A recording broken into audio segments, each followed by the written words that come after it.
आहे. अर्धा किलोचं पीठ असल्यामुळे मला ह्या एवढ्या मिरच्या लागणार आहेत. जर तुमचं पीठ थोडं असेल, थोडंसं बनवलं, 1 3 ते 4 थालीपीठ बनवणार असेल तर ह्याच्यातलं मिरच्या तुम्ही कमी करू शकता.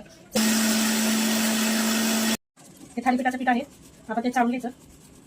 हे थालीपीठाचं पीठ आपण चाळून घेतलेलं आहे. त्याच्यामध्ये लागणार आता साहित्य सांगते. त्याच्यामध्ये आपल्याला ह्याच्यानुसार ओवा टाकायचा आहे. आपण हा ओवा टाकून घेतलेला आहे. त्याच्यामध्ये ओव्याने आपल्याला जर म्हणजे हिरवी मिरची घालतो त्याच्यामुळे आपल्याला त्रास होतो, अपचन वगैरे होऊ शकतो. त्याच्यासाठी आपण ओवा हा त्याच्यामध्ये वापरायचा आहे. मीठ चवीनुसार टाकायचं. हळद वापरायची टाकायची.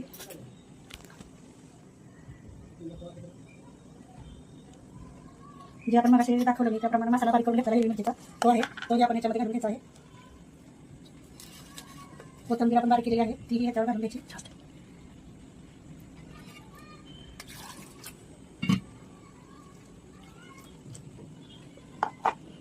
ते मिश्रण एकसारखं बारीक करून घ्यायचं, पसरून घ्यायचं आणि पीठ त्याच्यावर मळून घ्यायचं. पाणी जास्त काही घालायचं नाही, लागेल तसं घट्ट असं मळून घ्यायचं, त्यामुळे जास्त पाणी वापरायचं नाही.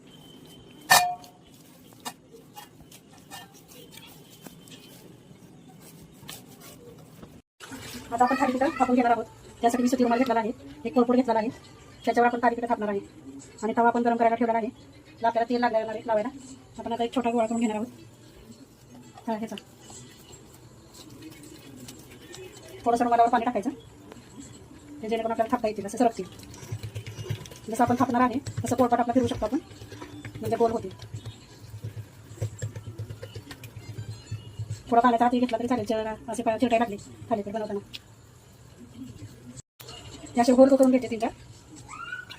त्यावर आपण एवढ्यासाठी करून घ्यायचे की ह्याच्यातून आपल्याला हे थालीपीठ वर पचायला मदत होते. त्याच्यामध्ये तव्यामध्ये थोडंसं तेल टाकून पसरवून घ्यायचं.